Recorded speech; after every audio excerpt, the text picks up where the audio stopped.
And welcome to Under Review. Usually, on the show, it's me just talking about Colorado sports with a sprinkling of national sports headlines as well. But I figured, tomorrow is technically the first couple of games for the NHL. We had a couple of games already this weekend and internationally for the NHL. But of course, tomorrow we have the Lightning versus the New York Rangers and the Las Vegas Golden Knights, or should I say Vegas Golden Knights versus the LA Kings. So I thought I would bring in a special guest. He's a host of Frank the Tank podcast and journalist with Flyers Insider, Frankie James. So welcome onto the show. Oh, except for there. Now you're unmuted. Look at that! Look at that screen, man. We're looking close as ever. So, like I said, you're a journalist for Flyers Insider. I mean, yeah, FlyersInsider.com. This is my 5th year doing stuff with the Flyers. It's a dream come true, really. I played for about 18 years. I got to play like a junior B level. So, being able to cover the team, what more could I say? Hockey's been a lifelong everything, really. So here we are, and now I get to talk to great guys like you, Jordan. Yeah, exactly. I mean, it's been an interesting offseason. I mean, we'll get to that in a little bit, but I mean, with the Avs winning the cup and then really quick offseason. I mean, usually the NHL ends in first week of June, and now we're sitting here October 10th. And yet when it ended last year, almost July, it just seemed like a quick off season. Well, you guys congratulations, by the way, man. I mean, Colorado is one of those teams that, when last time they won it, you had guys on the squad that like Peter Forsberg and Patrick Waugh, Adam Foote, Valery Kaminsky, Joe Sakic. I could continue on. A bunch of Hall of Famers that, you knew Ray Bork, and obviously you and I had that conversation before, guys that you want to see when a core that was stuck together. And it was really similar to this team because these guys have been together for a little bit now. Obviously with the minus of Adam Duchesne and once again, you and I have had that conversation. You guys were celebrating a lot, so I'm sure it was going to fly by. I really was. I mean, the best thing was to see where the guys took the cup. I mean, internationally, actually, I was surprised that Eric Johnson, I thought he would retire at the end of the year, but he kept it in Denver. It kind of makes sense because he got traded from, what was it, Minnesota or St. Louis or Minnesota to get St. Louis, I believe. Yeah. Yes, there you go, St. Louis. In division. I mean, it was just amazing to see how happy he was. I thought, oh, this is the end for him. But we have been partying. I think we're finally ready to raise that banner, although we're not playing tomorrow because there's a concert that they couldn't, Who's in town? It's Panic at the Disco, actually. I looked that up. I was like, oh right. Yeah. Little Panic at the Disco. I was a fan of them. Yeah, they're a good band, but now we get to celebrate opening night, and that'll be the last hurrah. And of course, lots of changes for the Avs, but you know what? That's for all teams. Yeah, for sure. And I'm pretty pumped up at the season's here. Preseason is one of those things where it's just the waiting game. But this preseason for the Flyers obviously was much different because there was a lot that was wanting to be seen.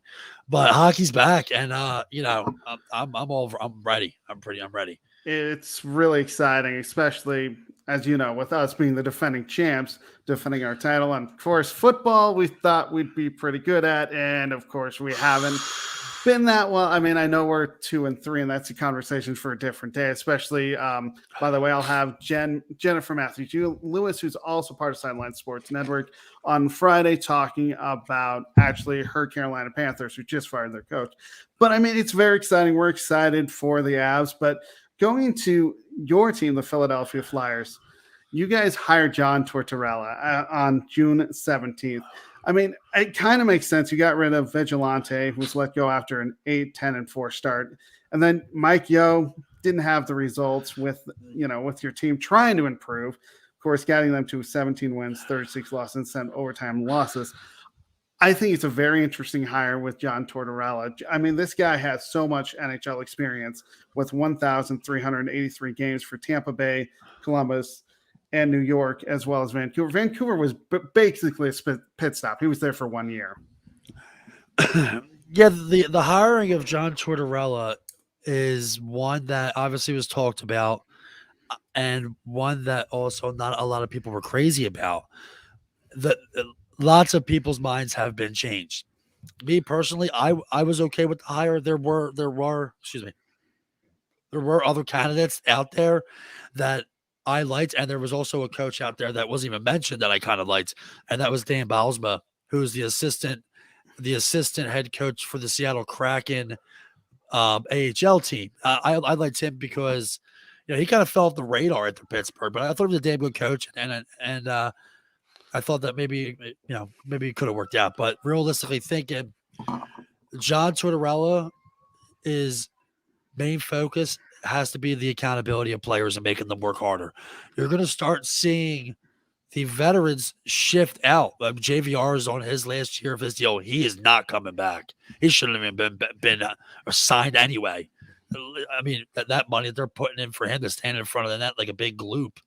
And I'm off the record, so it's okay. He's going to be able to get these kids ready. And that's another thing. He's going to play them, and we're finally going to be able to see the youth of this team. What do we have?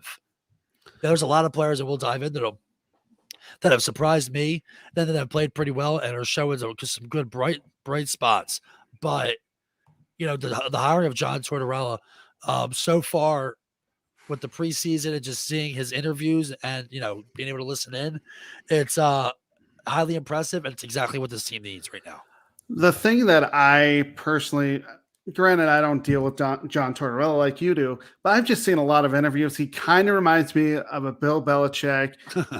The reason why I say that is because his answers are pretty short and he gets to the point. If you don't ask him a question, he's going to let you know about it. I thought it was a pretty good hire just because he does have NHL head coaching experience. Like you said, Bylsma, great coach. Yeah. Why isn't he in the NHL? That's my main question. I wish I could answer that because, like I said, he really fell off, and I got to talk to Mr. Yo, Josh Yo, Pittsburgh Penguins writer for The Athletic. Great guy, great conversation. We were just going, man, the takes and the content was just incredible. Definitely go check him out. I'm looking forward to having a conversation with him this year. You never know, it could be on your show. Maybe we'll see. You let me know, brother. Yeah, for sure. Yeah, so we talked about him, and then we kind of got into it. Like, man, he just really fell off the radar after he was let go at Pittsburgh. I'm surprised, that he isn't around anymore. I really am. I mean, I have no answers for it, not with the Penguins, but maybe that's something I can look into for your fan base. Yeah, exactly. I mean, it's crazy to think that a Stanley Cup champion coach is multiple. Exactly. I believe he has multiple. I mean, after he left, it was Sully's job, and he just got a nice deal. You see that. It's crazy to think like that because Barry Trotz, after he won the Cup of the Capitals, was fired the next year. Right. Immediately. Hey, good job on winning the Cup. Get the hell out of here. Like, what? How does that even happen? I will say I have criticized my head coach, Jared Bednar. I think, what were they? They were 4-5-1 to start out. And I was just like, they need a change. And I guess my words sparked them to go, into first place in the Central Division, as well as going far in the Stanley Cup final. I know when we were down 1-0, that's the Avs in game 6, I'm like, oh, this is going to go game 7. Jared Bednar doesn't know how to coach. Yeah, I let the process, work itself out. Of course, McKinnon ties it and Turi Lehkonen scores the game-winning goal. And there we have it. We're Stanley Cup champs. But speaking of John Tortorella, what do you think his system is going to be with these young guys? It's not even, system-wise, his coaching-wise, I'm not really too sure on his method, but I'll tell you one thing he's going to do. You better go out there and you better play hard. Like I said, accountability is something that has been lacked of this team for some time. We'll dive into a player that needs to be held accountable and that didn't make the roster. that's something that needs to be seen. He's going to hold these players accountable, and he's going to want to see them work hard, finish your checks, make clean plays. Like they say, small time baseball. Remember your fundamentals, and then make a play. Don't take a shift off. Do not take a shift off, or you're not going to play. That's the one guy he is, though, is if you do not play well on one shift, he will bench you. I've seen that with him. Oh, yeah, and it's crazy because people are like, just tank, just tank, just tank. It's like, first of all, hockey is a sport that you don't tank. We don't tank. We don't throw in the tail. Hockey players are built very differently. And second of all, John Tortorella is not throwing games away. I'm sorry. He is not that kind of coach. It's not his reputation. If you want a coach that's going to just throw games, you might as well just not even throw games, but lose because you're just not that qualified. You might as well just keep Mike Yeo and lose for Bedard, which Bedard is an incredible player, by the way. So I looked at your other moves. Nothing really stuck out to me. Because we didn't do nothing this whole season. It's a shame, and if you don't mind, we can kind of well, it's your show. You go right ahead. I'm good with it. I mean, it really didn't seem like you did anything. I looked at it. I'm like, we hired John Tortorella. That was basically the best move. That was your best move they could have made in the offseason. Exactly, and I'm just sitting there going, okay, if you guys are rebuilding, so I understood it, but yet. I hate that word. Believe me, I'm a Cubs fan and a Rockies fan, but we'll leave the Rockies fan out of it. I'm on a Cubs show, and all we're talking about is: are we rebuilding? Are we not? It doesn't feel like, as fans, we want to rebuild, but the actual, the owners and the general manager does not want to say we are rebuilding. It just feels like we're in the middle there. So I get it. I know you don't like that word, but you really are if you really look at it in terms of. Absolutely. I mean, you can't say we're retooling an aggressive retool because we didn't do anything to do that. And I think these next year or two, we're really going to see what we have, and then maybe have to decide. Like, if none of our players turn paying out that are in the farm system, we are really rebuilding. Now, we get a couple of really good guys that are going to fill in and transition, pick up a nice pair of free agents in the market. Well, we're right there again. We'll be right there. And people are going nuts about not bringing in Johnny G. And obviously I was too. A great guy, local guy, met him a few times. His dad, a little shout out for Coach Key at Hollydale Arena in New Jersey. Unbelievable coach. And just a great family all the way around. That was a big money move, and we do not have the cast right now to take on a player like that. That's not even a win now. That's like we wouldn't even be able to build around him because we just don't even know what the youth is. Now, I'll tell you this: we have a couple of players this year that are going to live up to the expectations and maybe surprise a few people. Next year's free agency, you don't have the huge Johnny G guy, but you got a couple of real nice players that will fill in real nice.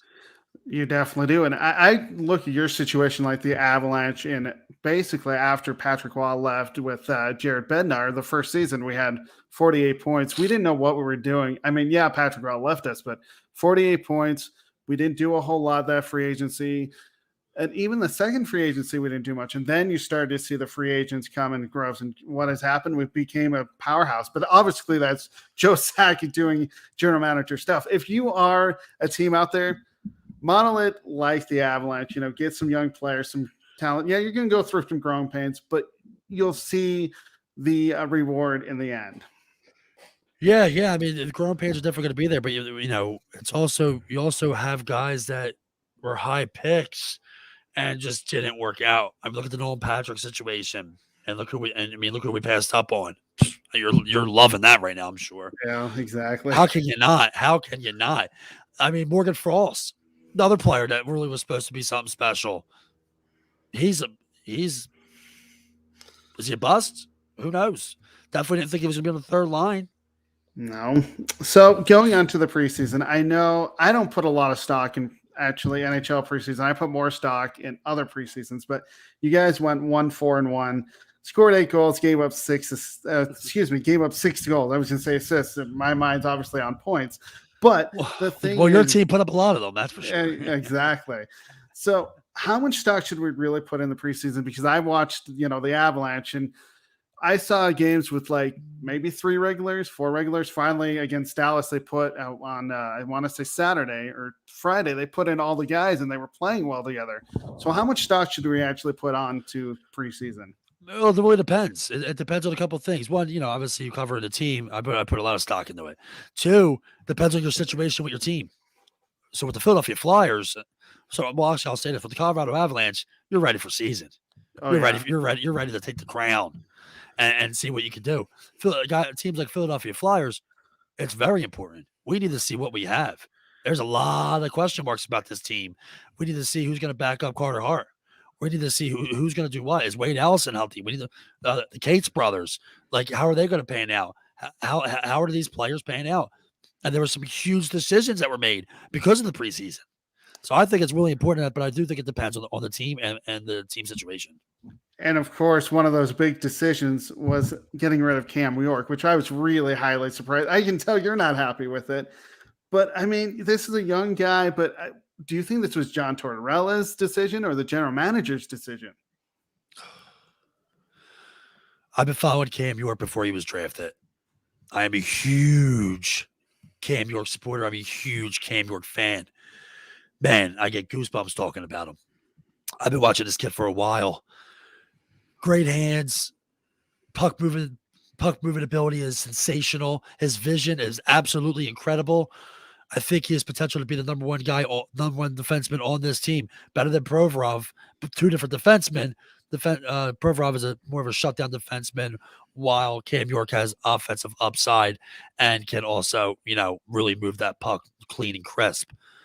I was surprised, not of the decision, more or less. I mean, of course, I was surprised that, especially because we're lacking so much in D. No Ryan Ellis. Why not? Cam York played 30 games last year with the Flyers and 10 points, but he really looked clean. I mean, a guy like that already put that much time in with the team last year is almost a shoo-in. But accountability. He slacked, he lacked off. He didn't go the extra mile. He played well, but didn't go that extra push.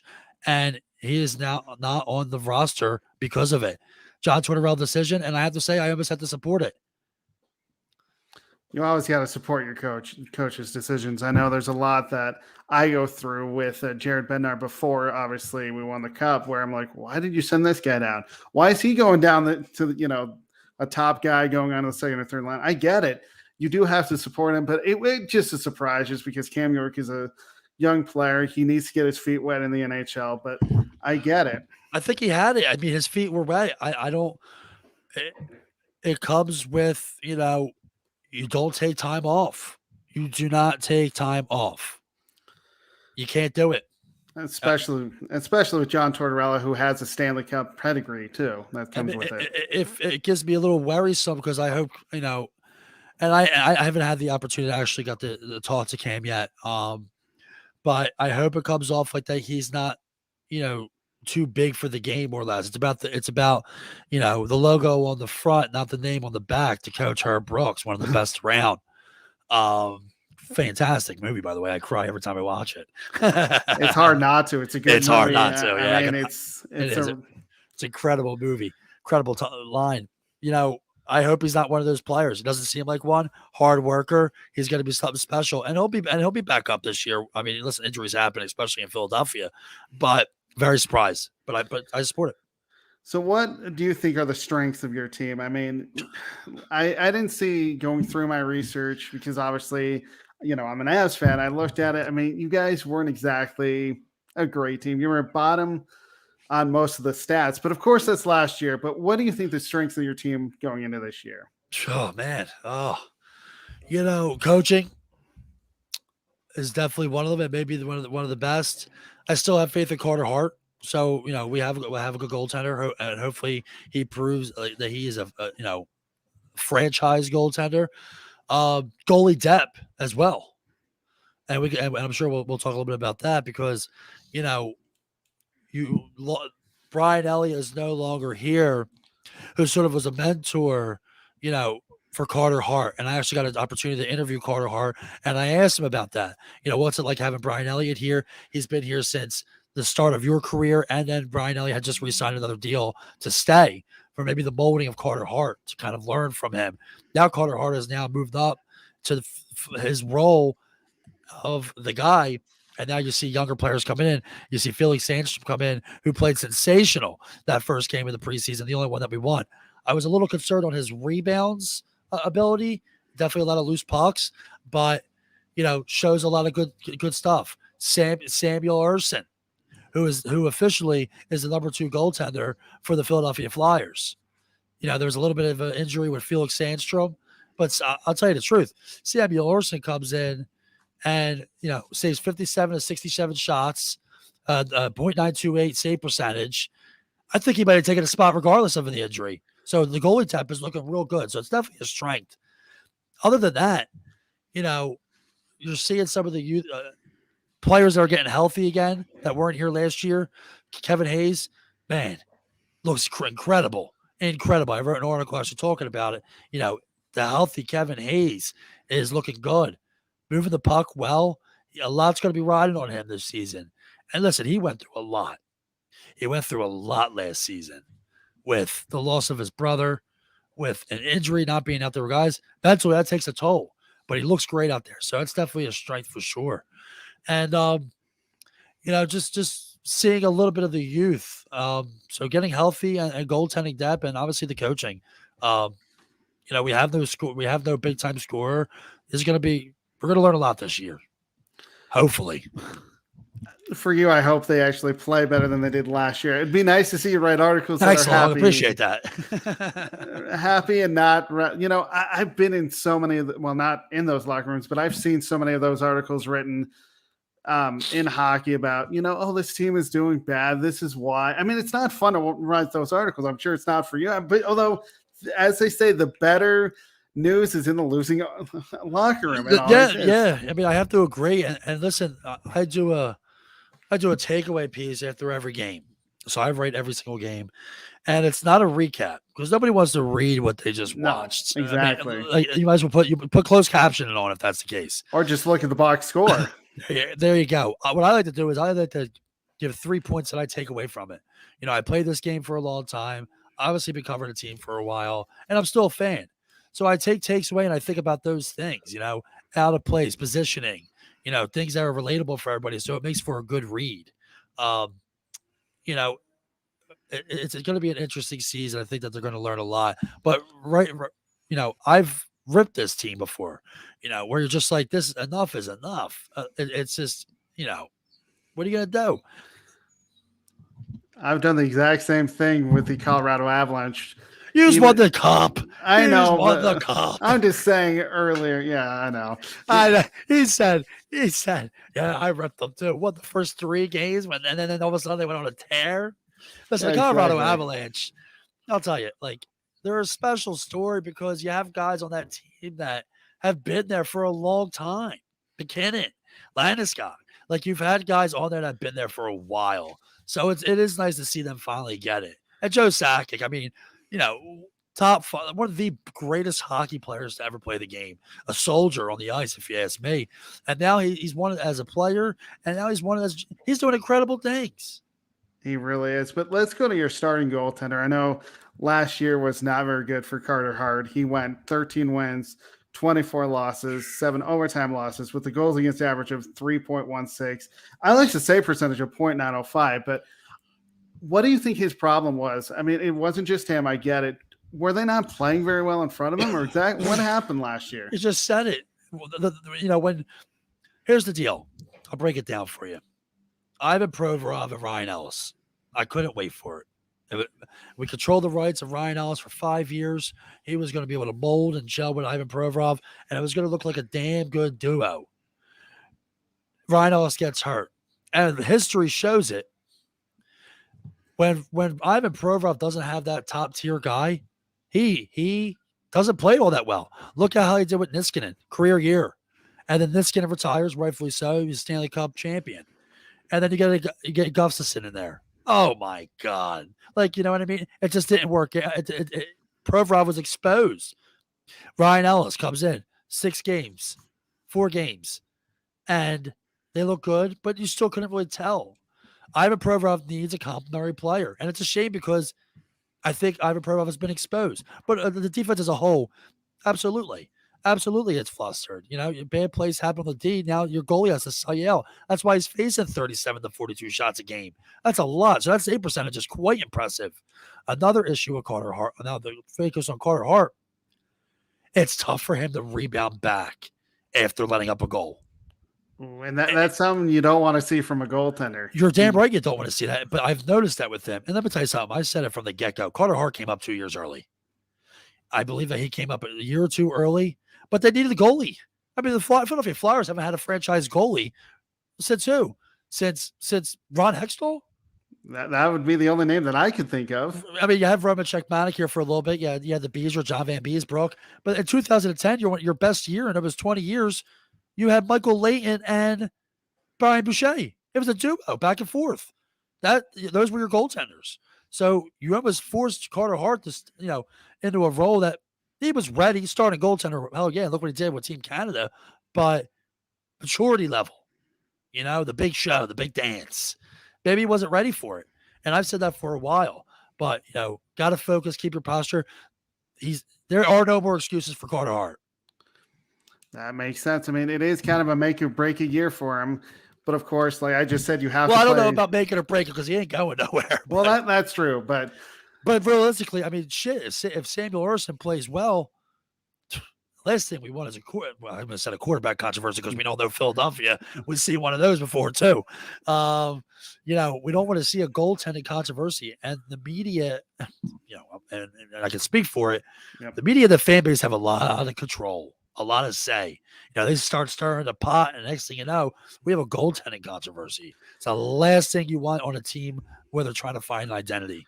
That's definitely true. I mean, the Avalanche we're going to get into that in a minute. We just won the cup. I know, but we're going into I know. We're going into this year with, Alexander Georgiev and Pavel Francouz. I don't know who the number one goaltender is right now. It's going to be Georgiev, but because you lost your goaltender. Your goaltender, you had a great goaltender, and when we talk about the Avs, I got a question for you, obviously. Very surprised about that. So we're going to go into the Colorado Avalanche. Just speaking of them, all right. Since it's on the agenda here, Nathan MacKinnon. I'm going to be a little biased here because that's who I am. I think he's the best skater in the NHL. Agreed. He got the highest paid contract in NHL history at $12.6 million. And I think that for 8 years, what do you think about this contract? Because I'll give my thoughts here in a moment. MacKinnon. I mean, it goes like this. He set the bar for everybody else around him. I mean, next time a big-time player comes up, you have to go with where it is. Everybody waits. Look at Manny Machado and Bryce Harper. Nobody was signing because they wanted to see what that first player was going to get. So Nathan MacKinnon now kind of set the bar now for players. Incredible player. Absolutely kind of incredible player. It's going to keep him in, with you guys till 20, 30, 31. But one of the biggest thing is now that you have, and this is one of my main focuses I thought about because, you got to think about the future here. He's going to be with you until he's about, maybe 37, somewhere around those lines. Cable Carr is going to be here for a long time. Gabriel Landeskog into new deal. Key players like, Niskanen, Gerard, John. Your core players are locked up. Locked up. And, fairly stable, and they're not going anywhere. So realistically, team's going to be good for a damn long time. And that's what we hope for sure. But give them the money. Give them the money. You just kept one of your best players, great, incredible skater. Skating is everything. Legs feed the wolves. Another Herb Brooks line right there. I mean, when you could skate and keep up, and that late third period, first overtime in the playoffs, and you got guys like him, it's incredible. I would have paid him whatever he wanted. It's a great move. The thing that I personally didn't like was the money, but I get it. $12.6 million. You had to pay that.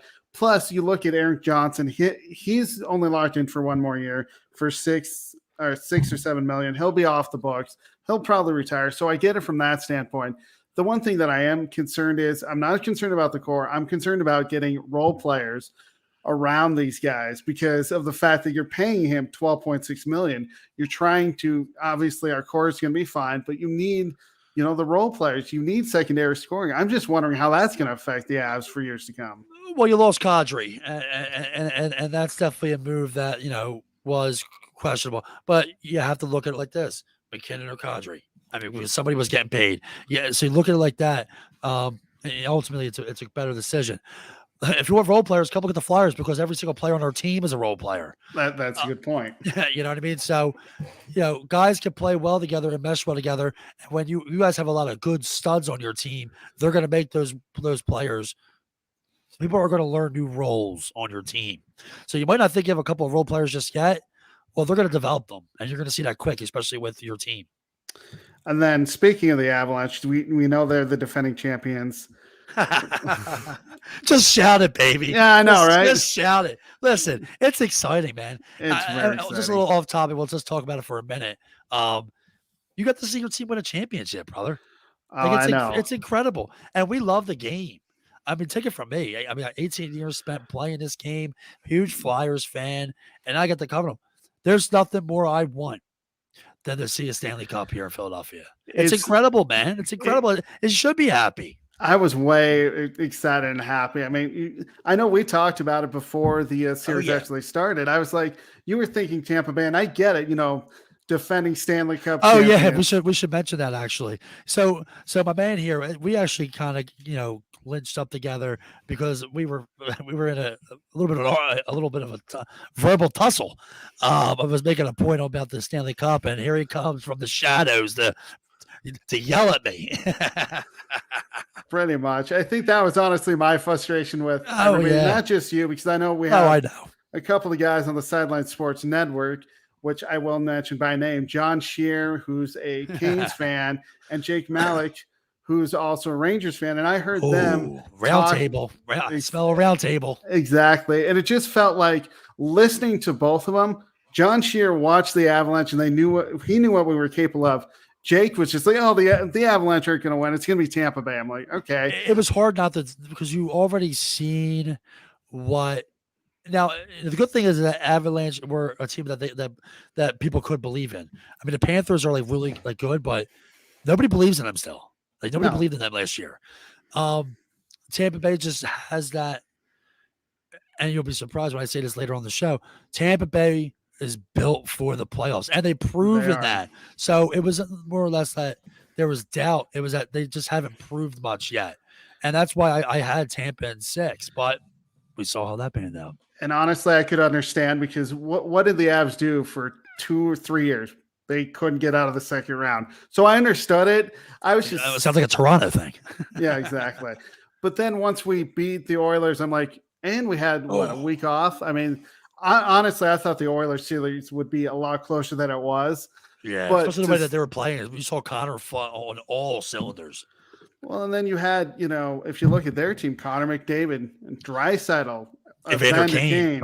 He is my biggie, and I don't know if you plan on doing predictions, but you and I had a little one-on-one conversation, friendly conversation, and I had told you my choice. Maybe I'll do that later on in the show, but Edmonton's, they look good. They're a good team. But then I look at this year, and the Avalanche, my main concern, we just talked about their offense and their defense with Cale Makar, Devon Taves, Eric Johnson, Sam Girard. I could go on and on about the defense. I'm not worried about our defenders, defensemen who can score. I'm worried about the goaltending. And who's going to be the second line center? We just talked about losing Nazem Kadri. I think that was, you and I kind of disagreed on that. I thought it was a big deal that we lost him, but then you would have had to give up Sam Girard, who's also a blue line player for us. So I got why we kept him. Kept Sam Girard over Nazem Kadri. Would you rather have a lot of money? He was going to. He was the quiet player that all of a sudden signed. Where did I can't even believe I don't remember. Where did he go again? He went to Calgary. Wow, that's right. Calgary is one of those teams that lost players, huge players, into Chuck and Gaudreau, and actually looked pretty good. They might have been better. Exactly. But pretty wild if that happens. The thing that I am really worried about with the Avs team is their goaltending. We both know you have to have a goaltender to carry you somewhere. We went in and got, Alexander Georgiev from the Rangers. This guy, he wasn't bad last year. I mean, he went 15, 10, 2, and you know him more than I do. You saw more games with him than I did. Yeah, with the goals against average of 2.92 and a save percentage of 0.98, which I'm not thrilled about. But as soon as it drops down to the eights, there's a lot of questions. And, regardless of, the goaltending or whatnot, you got a defense in front of you that's pretty stacked. People think these guys like, Brodeur and Patrick Waugh and Hasek, everybody thinks they're backups. Ooh, this is who they learned on. They're going to be so good. Well, that's not always the case. No, and we've seen that in Colorado after Patrick left because we went through so many of them. Abisher. Remember the old Abisher? Yeah. I liked him. I did like him. It's interesting because obviously, my history goes back to 2001. Actually, the first game I ever went to, it was not Patrick Waugh who started. It was David Abisher against the New York Rangers. How about that? I remember David Abisher. Yeah, good goalie. He was fun to watch, and obviously, I don't know exactly what happened to him after, he left Colorado. But Either do I. Kind of fell off. It's crazy how guys like that happen. Like Anthony Emmy, a rookie goaltender who won the cup with the Chicago Blackhawks, then went to fill the shoes of getting the Bakov in San Jose, and then that was it. He vanished. So second line center you were talking about earlier. Yeah, I'm really concerned about that. I've heard too many rumors on who's going to take that. Right now, it's Evan Rodriguez.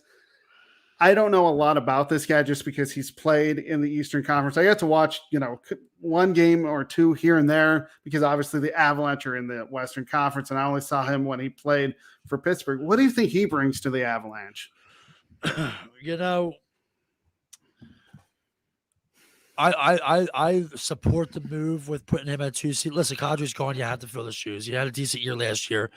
But the good thing is he's being put in a position where he's going to be able to succeed, win faceoffs, and just play your position and put your stick down.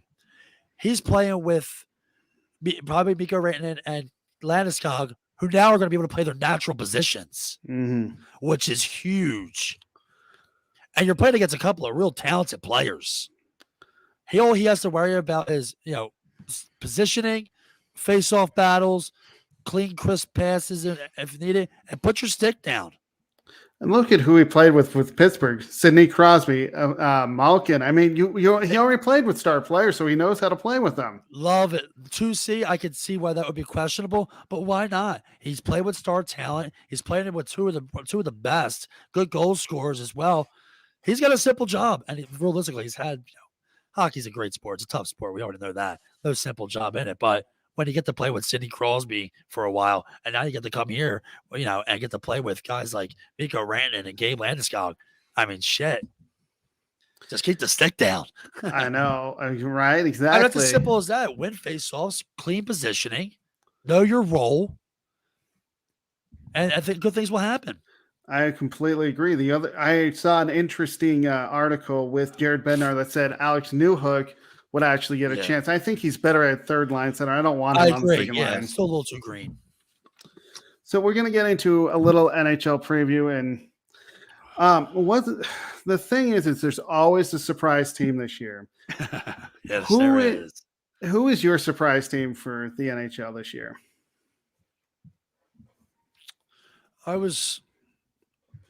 Ottawa Senators. Ottawa Senators and probably Columbus Blue Jackets, but are people going to be surprised if they do well? I mean, listen, those two teams right there made some incredible moves. They did exactly what they needed to do. Ottawa probably more. The Claude Giroux, my main man, love Claude, and Alex DeBrincat duo right now, and I watched it in preseason. It's everything that Claude Giroux has ever wanted, and it's everything he ever needed. And you go back even with his time in Philadelphia. When has Claude Giroux ever gotten to play with a scorer? Never really. Jeff Carter early on, Yager for a year. Don't even think he was on the line with him. He's now playing with a pure goal scorer. Alex DeBrincat had 43 goals last season, and Claude Giroux just has to continue to be the playmaker that he is. That's a very, very good duo right there. I think Ottawa's going to shock some people. You know what's interesting because I forgot about Claude Giroux going there, Johnny Gaudreau, and then Johnny G went to Columbus. because I went to Columbus. Of course, those are two great teams that could be good with both of them. And I was looking. Tkachuk, I think Tkachuk's over in Ottawa too. He did, yeah. So I was looking at these predictions, of somebody's prediction. I'm like, Ottawa. I'm like, why? And then, of course, you just said why, so it makes sense. That's what I'm here for, brother, to deliver the news. And honestly, for me, I don't know if this is really a shocker. I think they're going to be better, but I don't see them going to the playoffs. And that is the Detroit Red Wings. I think they're going to be better than their 32 wins, 40 losses, and 10 overtime losses last year. Why? Because of Steve Yzerman and what he's building in that town. It's taken a long time. It's probably taken a lot longer than a lot of people. It's taken a long time. You guys, you got Bertuzzi over there. I got to shoot photos for the team last year at the Detroit game.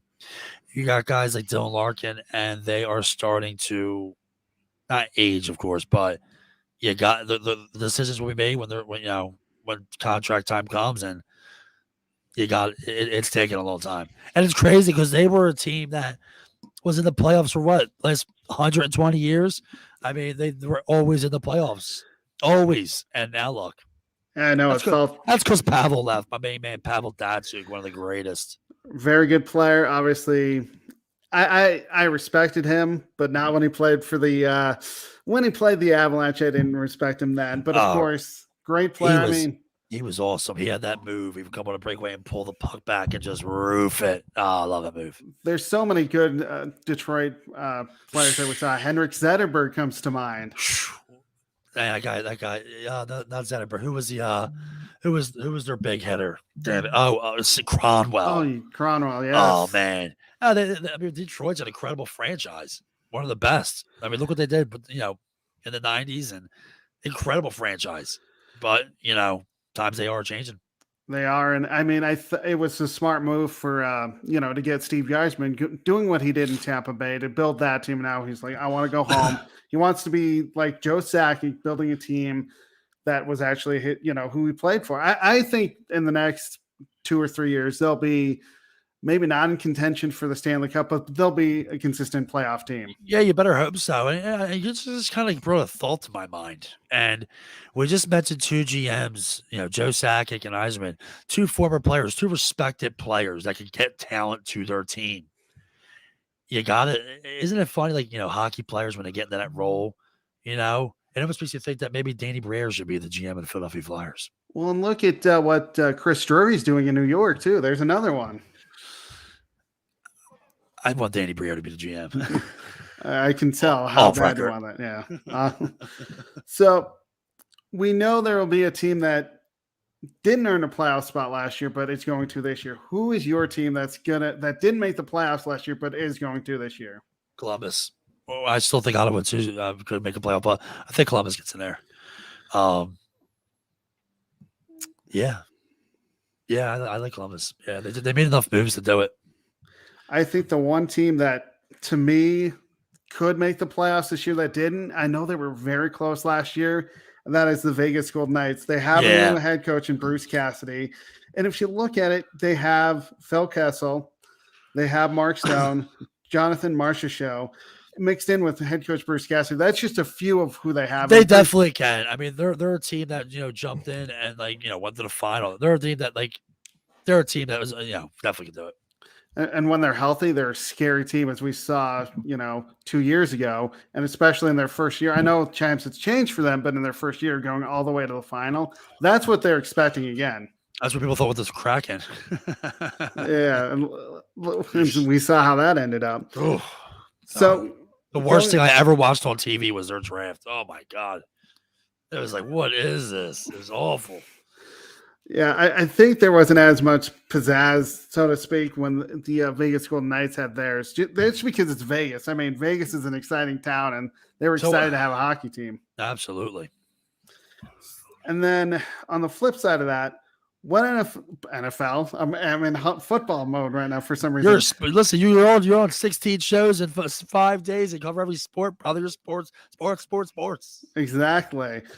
And it's also Monday Night Football, too. I mean, we've got two teams that I don't really like playing against each other, so that's where I'm at. But what NHL team made the playoffs last year that's going to miss it this year? Oh, man. I like roll questions. Man, what team that made it isn't going to make it?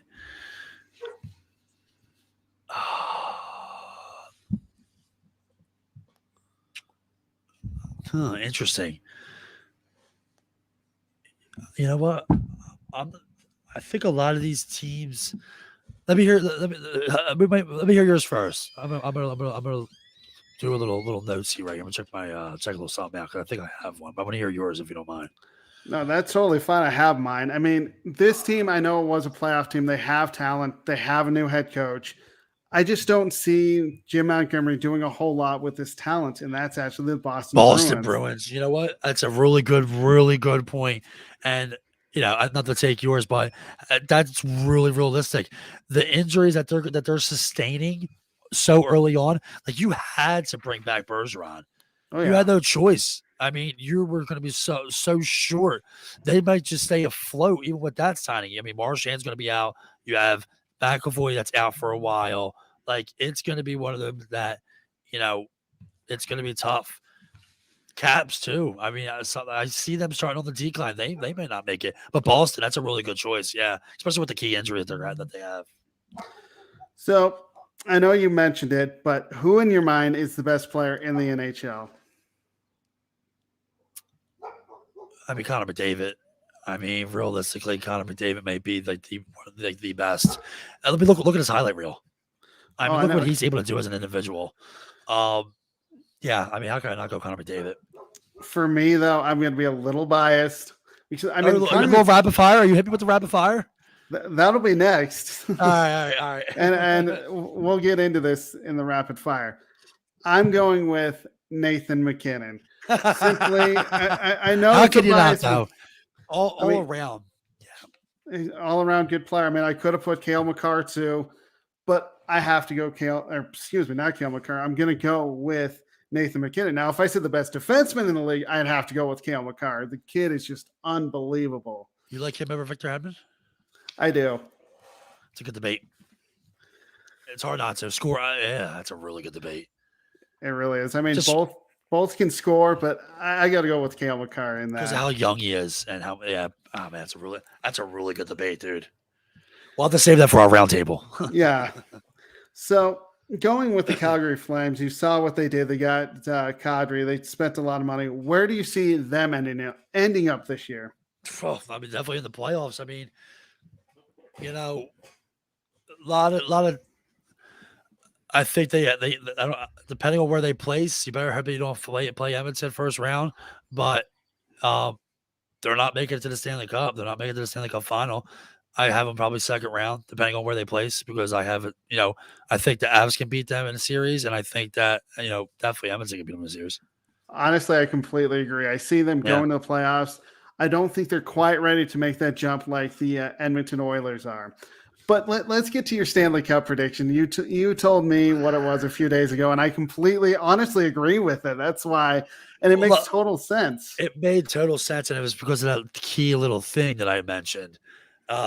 Stanley Cup, I have Edmonton Oilers and New York Rangers. The jump that Connor McDavid has made in the playoffs has been sensational. The fact that they now have a goaltender is going to be a huge thing. It's what they always needed. And the New York Rangers, I mean, look what they did last year. They realistically may have they had Henrik Lundqvist for how long, and they may have a goaltender in Erskinen that might be better. But the one thing about the New York Rangers is, they're a damn good team, and we're a win or two away from going to the final. Is I truly believe that they're going to make a huge push for Patrick Kane, and if Patrick Kane gets on that team, look out. And it makes a lot of sense because I've heard Patrick Kane going to the Rangers. I've seen him going to the Avs. Personally, I don't want Patrick Kane. It's not because of what he brings to the table. We're already talented. Here's what it Claude. I remember you and I were talking. You're like, "Hey, man, realistically, how close was Claude coming out?" I was like, "Listen, it was number 2, man. Yeah, it was number 2." I heard so many rumors about Claude Giroux I coming wish he to would the have went to Avs. you guys. I really do. I wanted to win a cup. He deserves it. He really did, but then again, who would we have gotten rid of? That's the question I have, because we would have gotten rid of a little too much talent, and I don't know exactly what pieces were put into place. But I know when I Well, did that was a it was the Flyers that did that, man. We talked about that. That was the Flyers that, like, they were just trying, like, they didn't look out for Claude.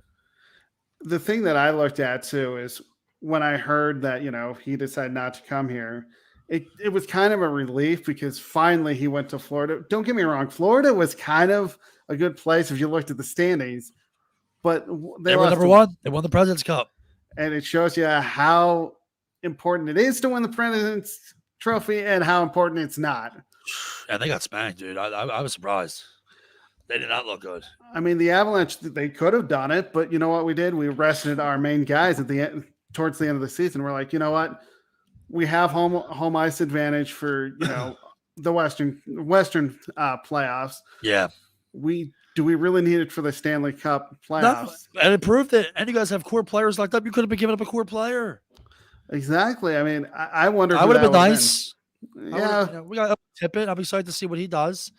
I mean, he's a player that everybody's been eyes are going to be on because you give up Claude Giroux for him. You need him to succeed.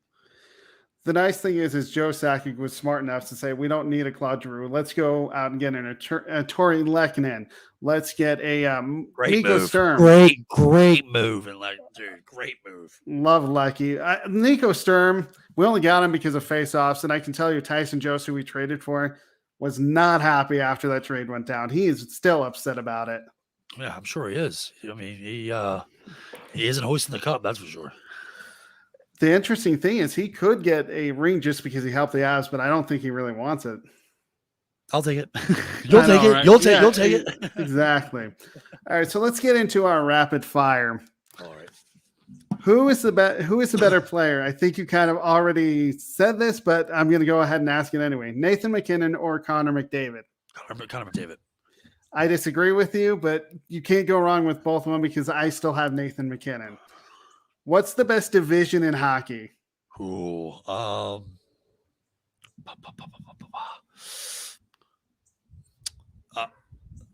man, that's really good. I'd probably go. Actually, what's your division?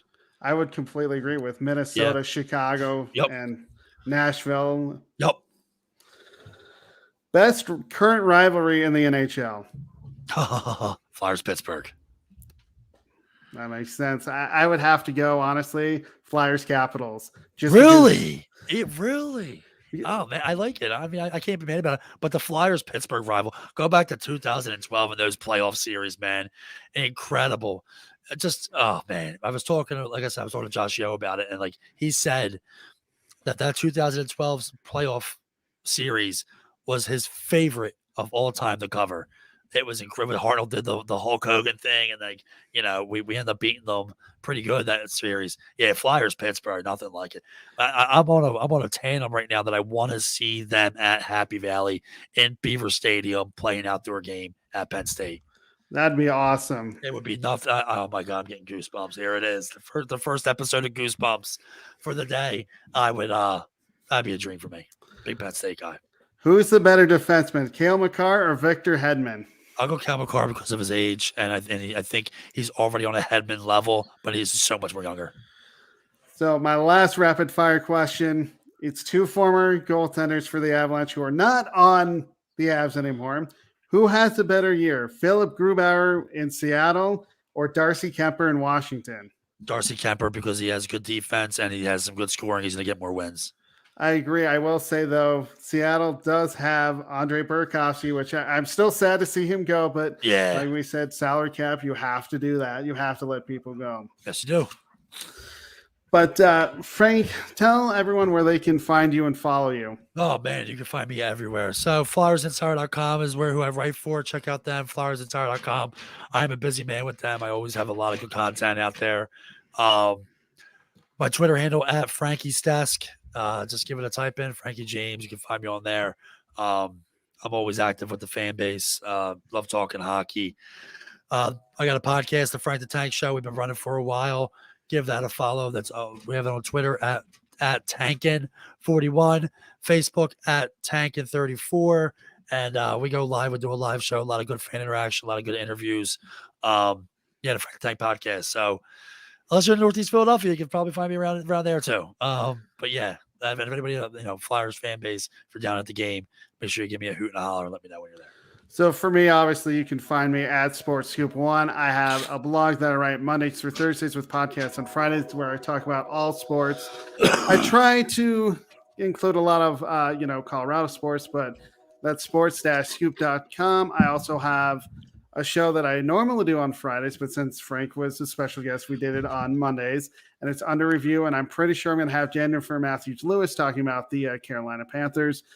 But Frank, thanks for coming on, and I look forward to having you on again. Oh, Jordan, this was a great time. You and I have been, did some battle, but made some good points and definitely developed into a good friendship.